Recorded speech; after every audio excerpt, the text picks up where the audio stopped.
The news spread across Earth like wildfire.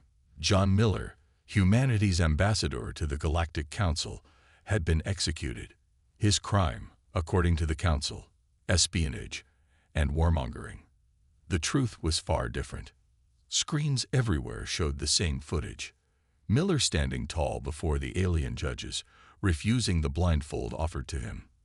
His final words echoed in millions of homes. Earth will remember. Earth will respond.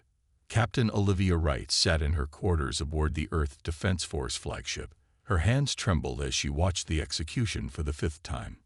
Miller had been her friend for 20 years. She closed her eyes, fighting back tears that would not help anyone now. Her communication device beeped urgently. A message marked with the highest security clearance flashed on her screen. The sender, John Miller. The timestamp, moments before his death. How is this possible? She whispered, quickly entering her authorization codes. The message decoded slowly, revealing Miller's face. He looked calm despite knowing what awaited him. Olivia, if you're seeing this, I'm already dead. This isn't just about me. The Zarn Empire has infiltrated the Council. They falsified evidence against Earth to isolate us before their invasion. The execution was just the beginning. You need to warn the President. Activate the protocol. It's our only chance now. The message ended abruptly. Olivia sat frozen for several seconds before grabbing her secure line to Earth. This is Captain Wright. I need to speak with President Harris immediately. Authorization code Delta 970. Across the solar system, humanity processed the news differently. Some called for immediate war. Others feared what would follow. In underground bars on Mars, veterans of the First Galactic War cleaned old weapons. On the moons of Jupiter, human settlers packed their belongings, preparing to flee deeper into human space. President Samantha Harris stood at the window of the Oval Office, looking at the peaceful garden outside. The peace was an illusion now. Her advisors waited silently behind her as she considered options that would determine the fate of billions. Madam President, her chief of staff said softly, Captain Wright is on the secure line. She says it's about Ambassador Miller. Harris turned. Put her through.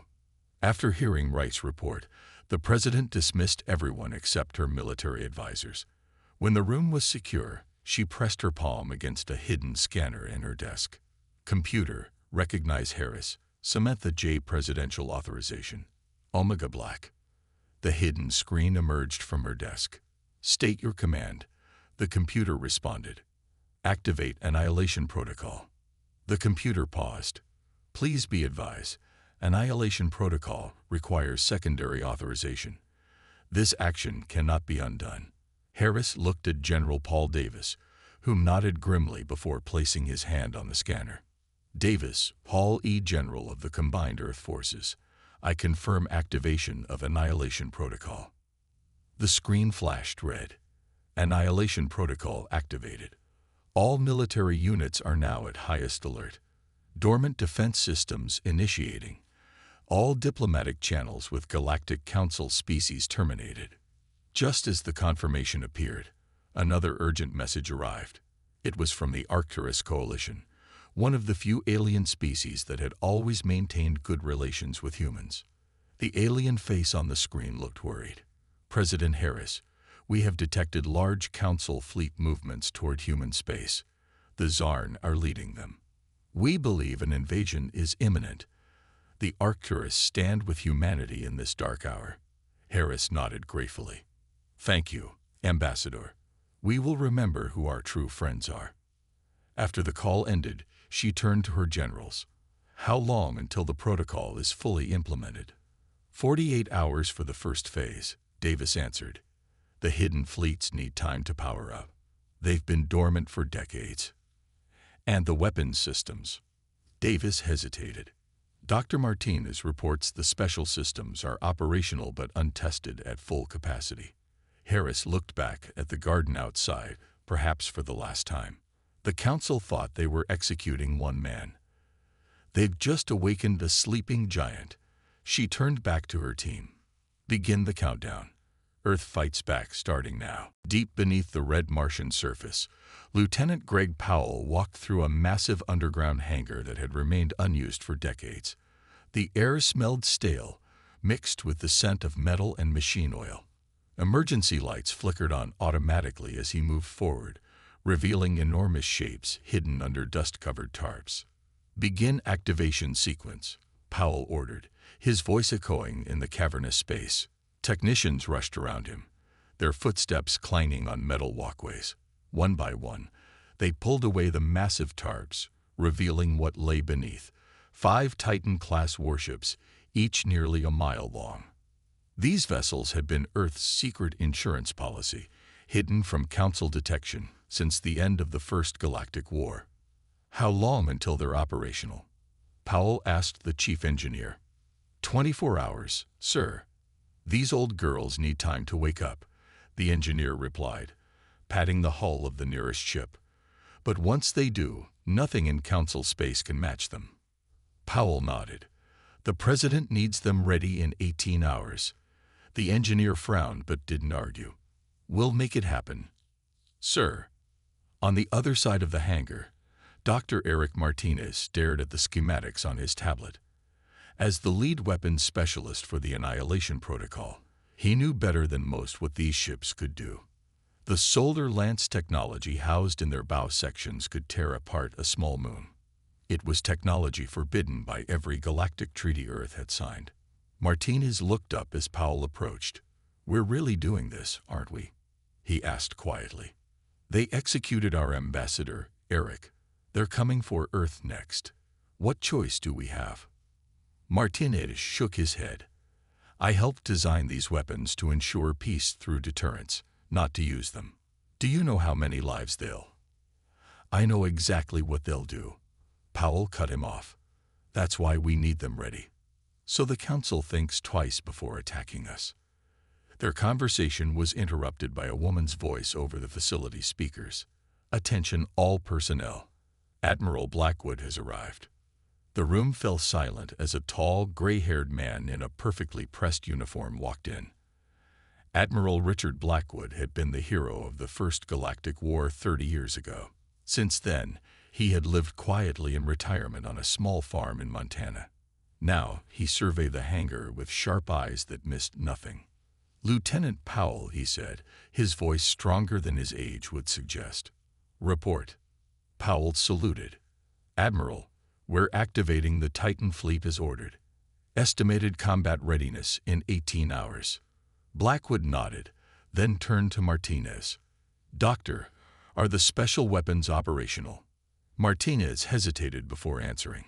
"Yes, sir, but I must voice my concern about—" "Your concerns are noted, Doctor," Blackwood interrupted. "But President Harris has made her decision.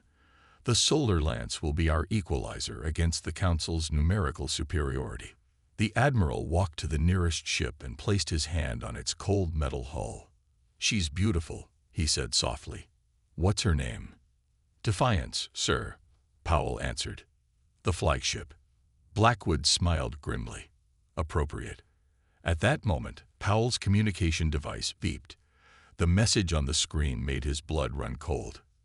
"Sir," he said to Blackwood, "Earth's remaining diplomats were just given 6 hours to leave Council space. After that, they'll be detained as enemy combatants." Blackwood's expression hardened. "It seems we're officially at war." He turned to address the entire hangar. "Listen up. I know many of you never expected to see these ships fly. Some of you hoped they never would. But today, humanity needs every advantage we can get. These vessels represent our best chance for survival." He looked around at the faces watching him. Some determined, others frightened. "I won't lie to you. The days ahead will be dark. But remember this. We didn't start this war. We'll make damn sure we finish it." As his words echoed through the hangar, the first Titan ship's engines hummed to life, a deep vibration that everyone could feel in their bones. The sleeping giants were awakening. The great chamber of the Galactic Council hummed with angry voices. Representatives from over 30 species argued as news of Earth's military activation spread. In the shadows of a service corridor outside the chamber, A tall blue-skinned alien looked nervously over his shoulder before pressing a hidden communication device. "This is Kal-El of the Nebulon Collective," he whispered. "Are you receiving?" On Earth, in a heavily shielded communications room beneath the Pentagon, a technician motioned frantically to her superior. "Sir, we have an incoming transmission from inside the Council."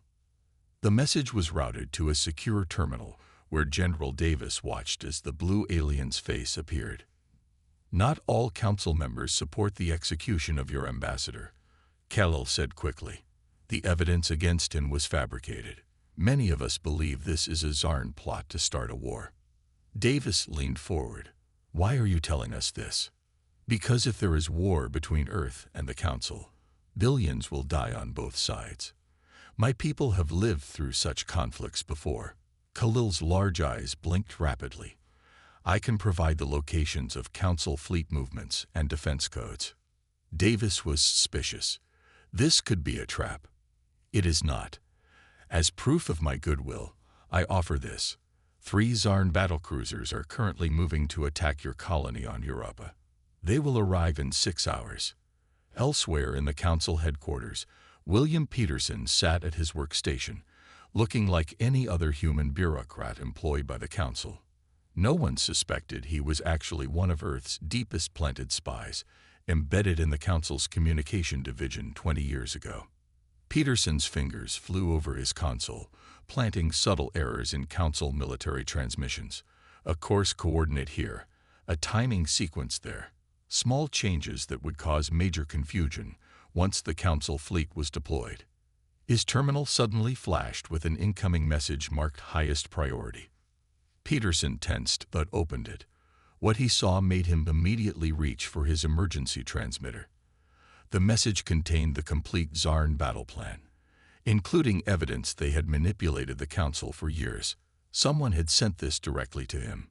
As Peterson worked, Lieutenant Kate Rodriguez led her team through the service tunnels of the Council station. Her 4-person Special Operations Unit moved silently, their adaptive camouflage suits blending with the surroundings. "Target is 2 levels up," Rodriguez whispered into her comm.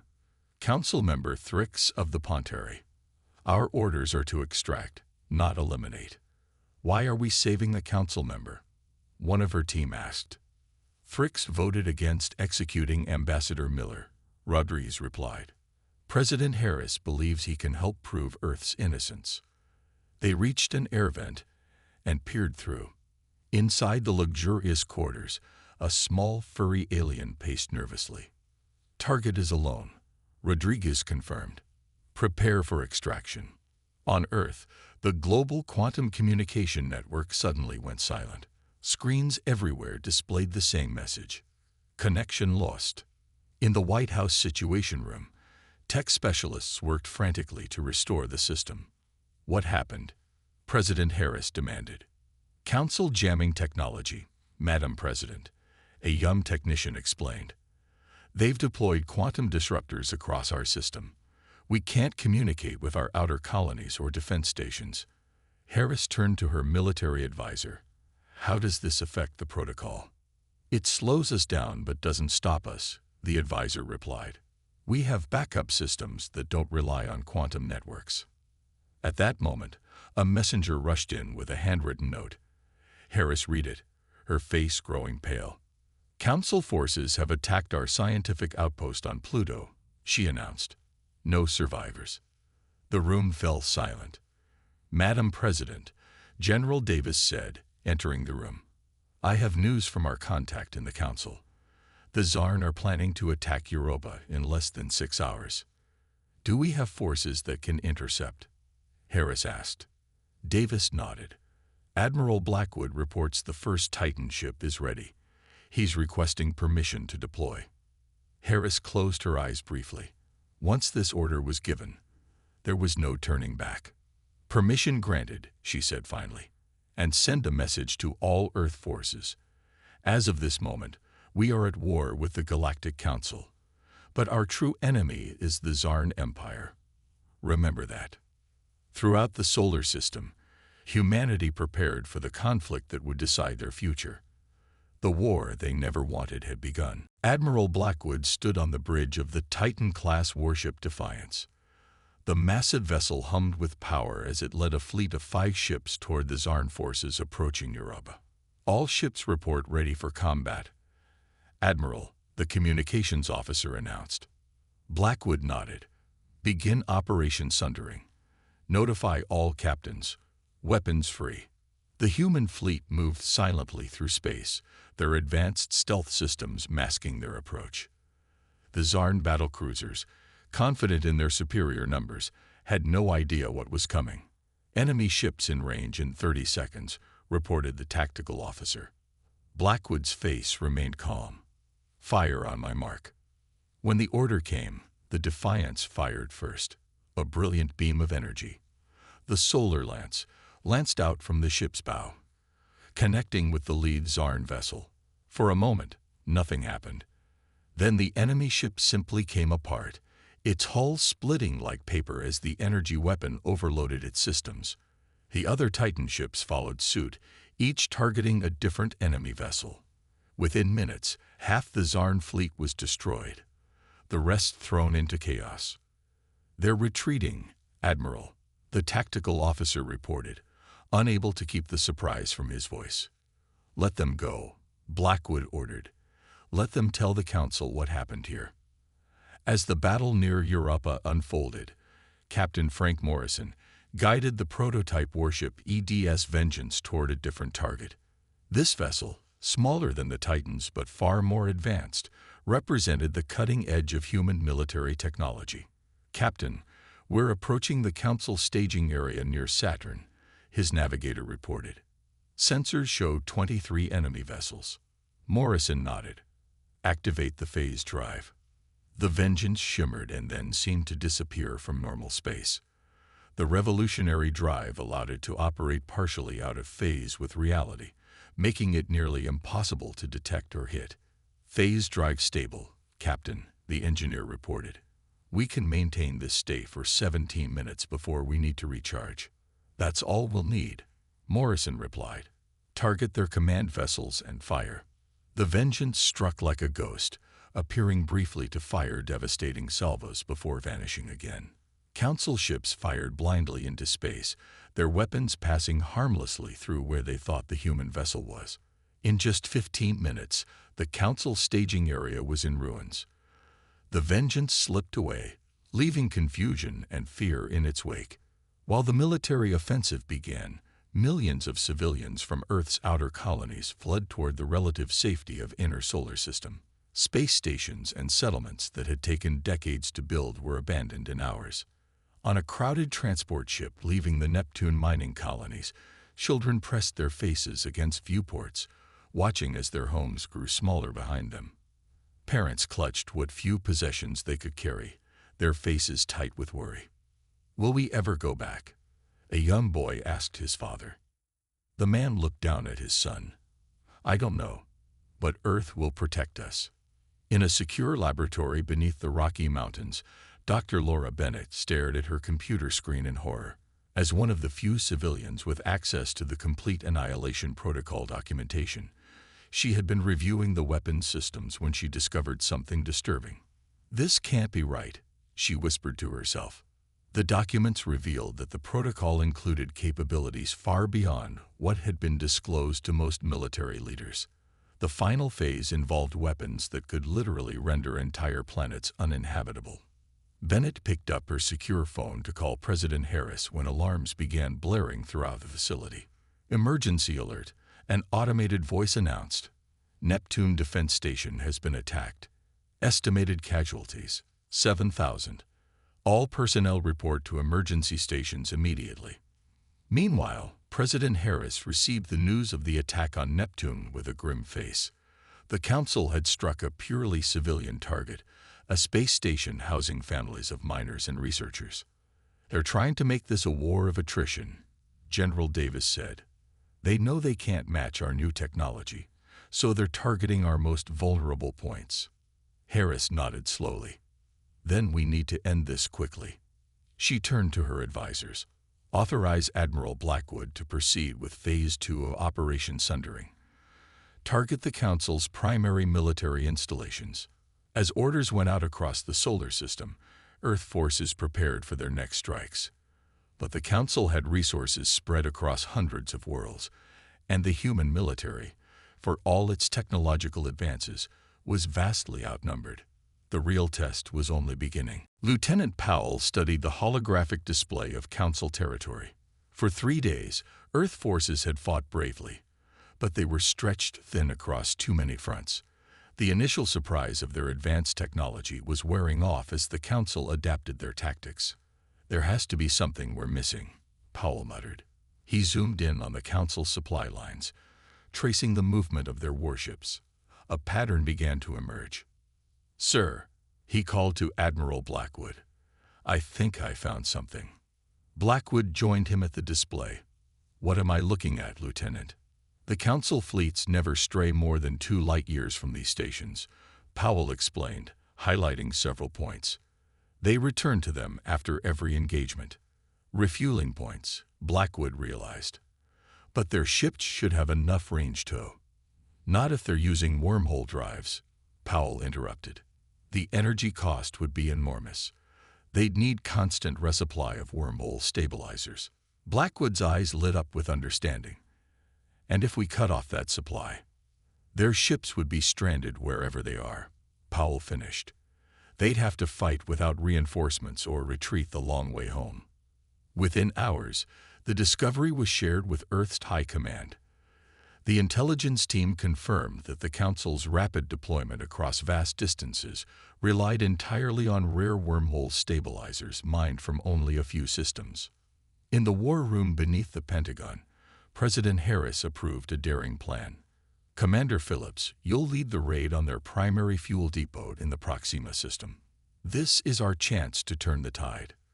Commander Alan Phillips, a veteran of special operations, assembled a team of the most skilled soldiers Earth had to offer. Their target, a heavily guarded mining and processing facility floating in the asteroid belt of Proxima Centauri. "This won't be a conventional attack," Phillips told his team during the briefing. "We go in small and quiet. The Council expects massive warships, not infiltrators." They deployed in 3 stealth shuttles, each barely larger than a passenger car. The vessels slipped past the Council's defensive grid by hiding in the shadow of a comet passing through the system. Approaching target, the pilot whispered, though there was no need for quiet in space. "Radiation shields at maximum. This close to the processing plant. We'll be cooked without them." Phillips looked at his team, their faces illuminated by the dim red lights of the shuttle interior. "Remember your training. We're faster and more adaptable than any Council species. Use that advantage." They docked with the station by cutting through an emergency airlock. The human soldiers moved through the facility like ghosts, using hit-and-run tactics against the larger, slower Council security forces. "Charges set in sections 3, 7, and 12, reported one of Phillips' team over the comm. "Ready to blow on your mark."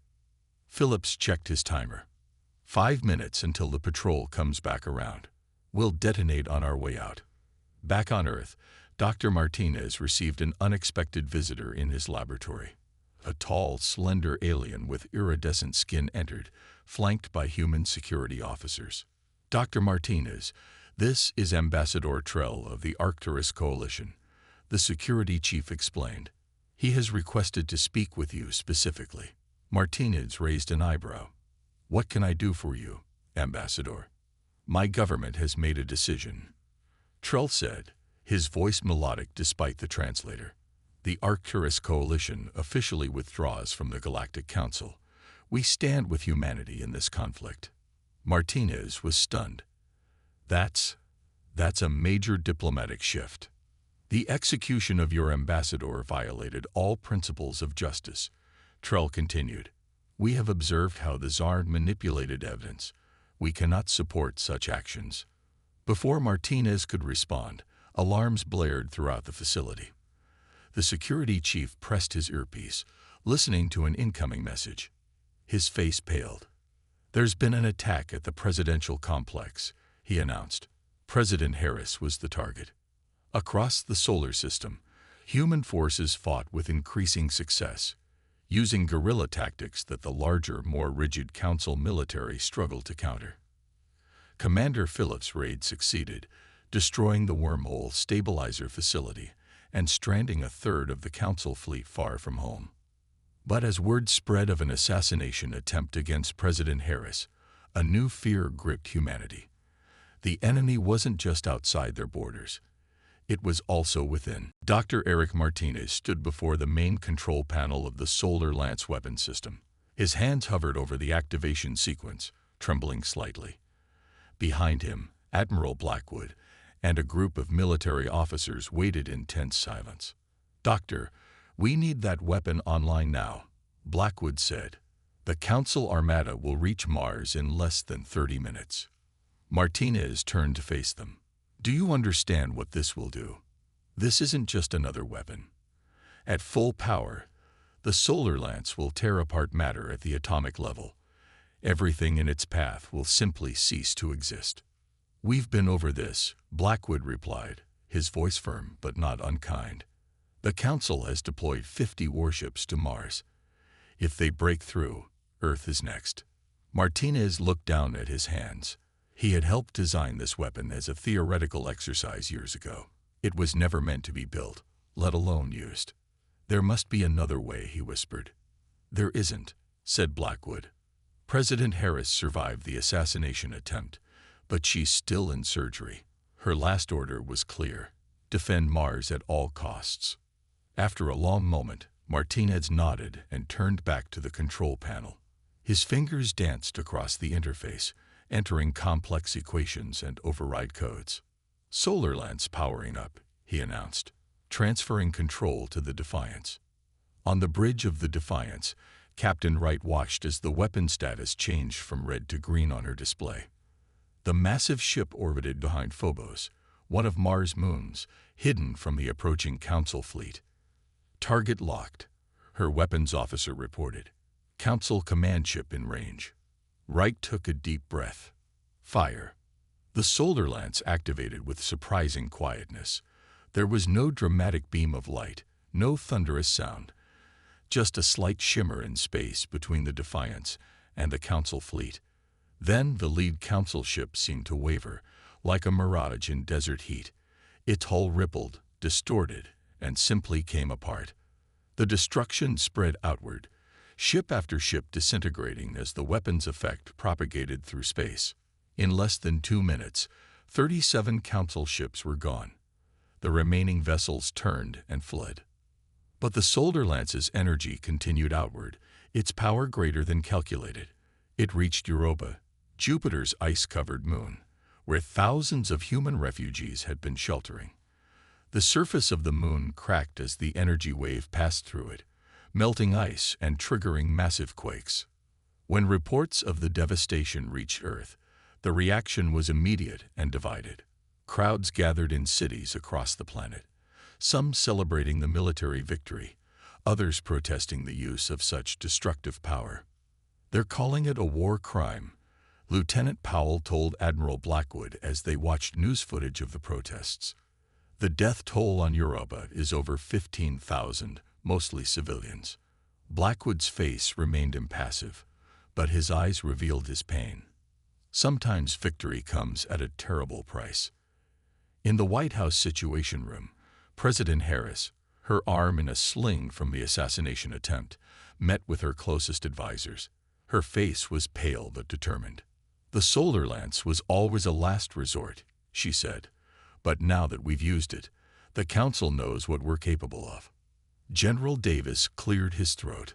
"Madam President, there's something else you need to know. Admiral Blackwood has informed me that the final stage of the Annihilation Protocol is ready for implementation." Harris frowned. "The final stage? I thought the Solar Lance was the final stage." Davis exchanged glances with the other military leaders. "No, Madam President. The ultimate deterrent is a fleet of self-replicating AI warships. Once deployed, they can construct copies of themselves using raw materials from asteroids and moons. In theory, they could overwhelm any enemy, no matter how numerous." The room fell silent as the implications sank in. Such technology was feared throughout the galaxy. Machines that could reproduce themselves indefinitely, potentially growing beyond human control. Before Harris could respond, Lieutenant Powell burst into the room, ignoring the protests of the security staff. "Madam President, I apologize for the interruption, but I've discovered something you need to see immediately." He placed a datapad on the table. "These are classified communications dating back 3 years. Our leadership knew about the Council's plans long before Ambassador Miller was executed. We knew they were coming for us." Harris stared at the evidence, her expression hardening. "Who else has seen this?" "No one yet," Powell replied. "But if I found it, others will too." The President looked around the room, taking in the faces of her advisors. "Then we need to decide what to do with this information. And quickly. Because the truth might be as dangerous to us now as the Council itself." The message from the Galactic Council arrived without warning. On screens across Earth and its colonies, the ancient face of the Council's supreme leader appeared. "People of Earth," the alien spoke in a carefully translated voice. "The recent conflict between our civilizations has gone too far. The Council offers immediate and unconditional surrender. We ask only for peace." In the emergency meeting that followed, Earth's leaders debated the unexpected offer.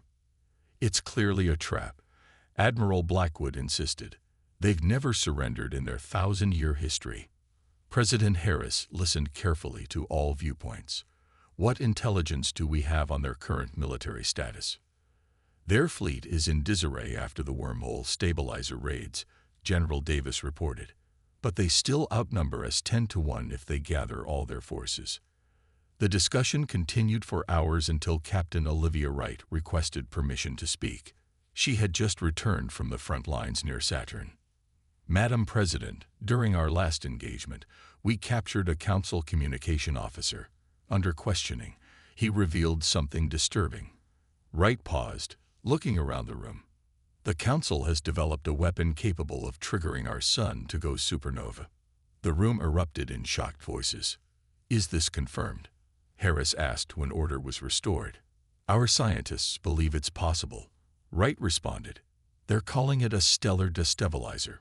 If deployed, it would mean the end of our entire solar system." As the implications sank in, a new message arrived. General Vincent Hayes, commander of Earth's Mars Defense Force, had unilaterally responded to the Council's surrender offer.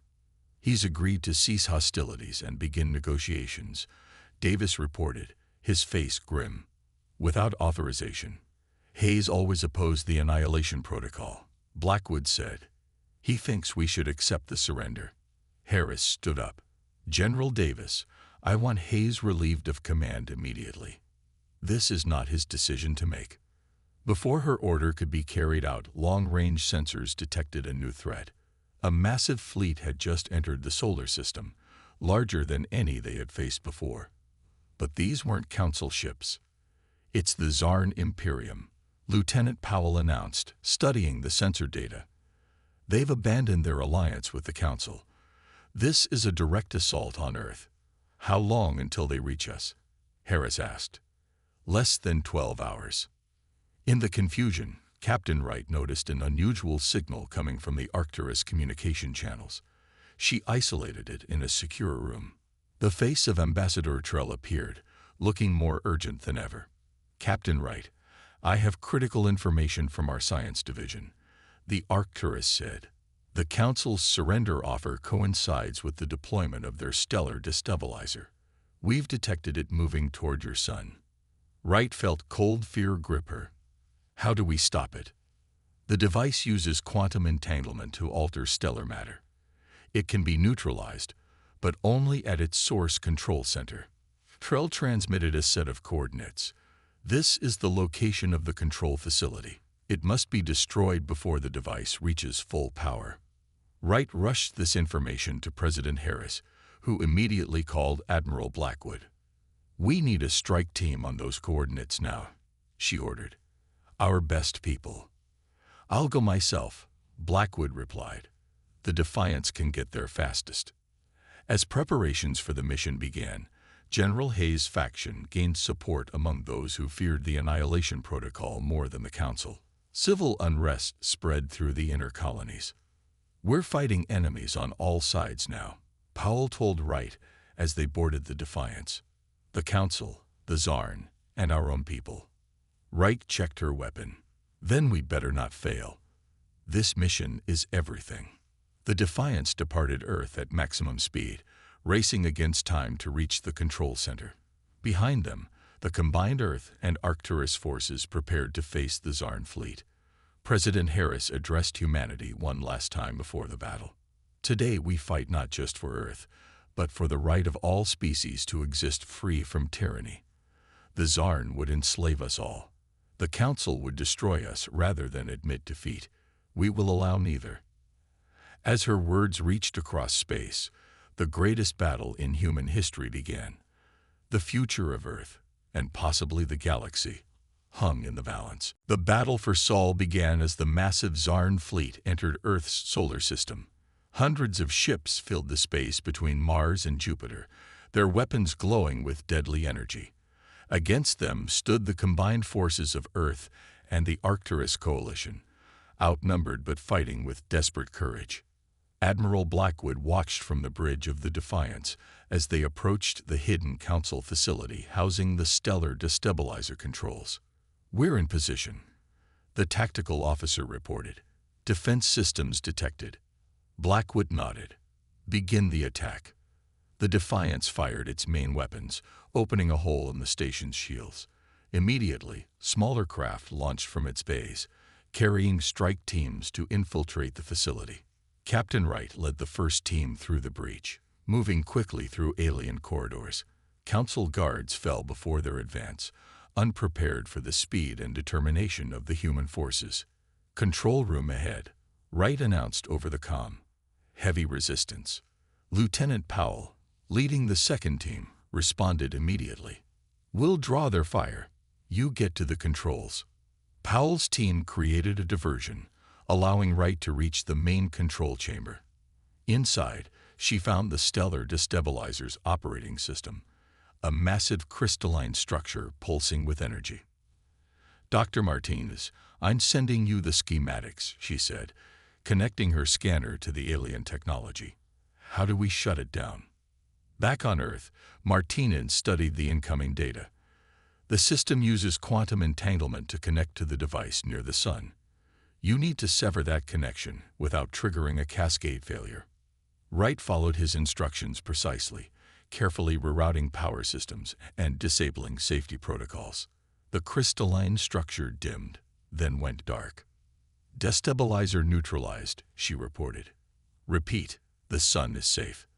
The news reached Earth just as the main battle with the Zarn fleet reached its peak.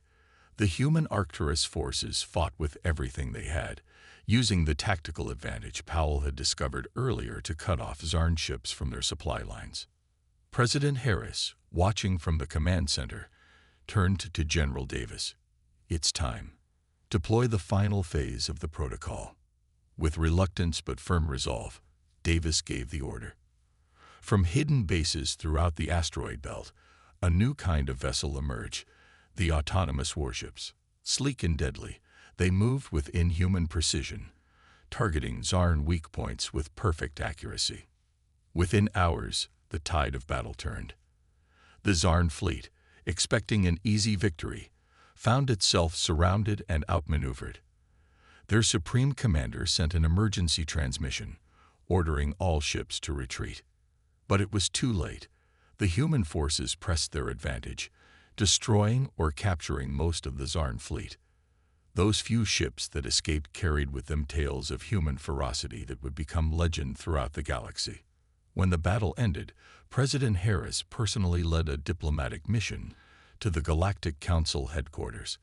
With Earth's military position throughout Council space and the truth about the Zarn manipulation now public knowledge, she addressed the full Council assembly.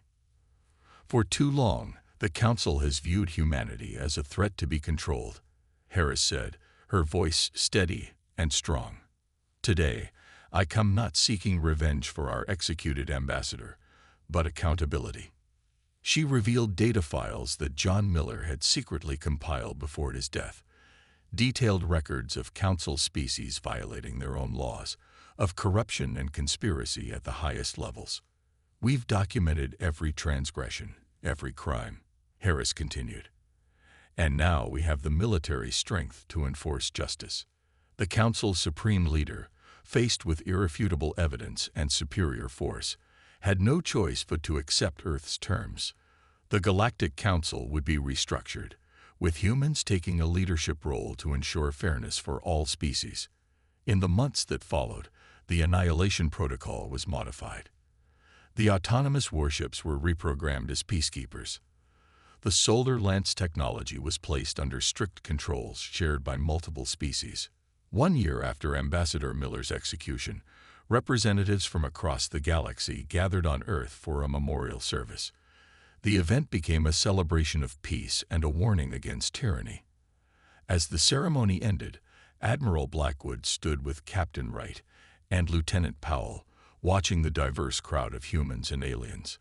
"Miller would be proud," Blackwood said quietly. "His death meant something after all." Powell nodded. "Though I still wonder about those classified files I found. If our leaders knew what was coming, why didn't they prevent it?" Wright looked up at the stars, now safer than they had been in centuries. "Perhaps some questions are better left for the future."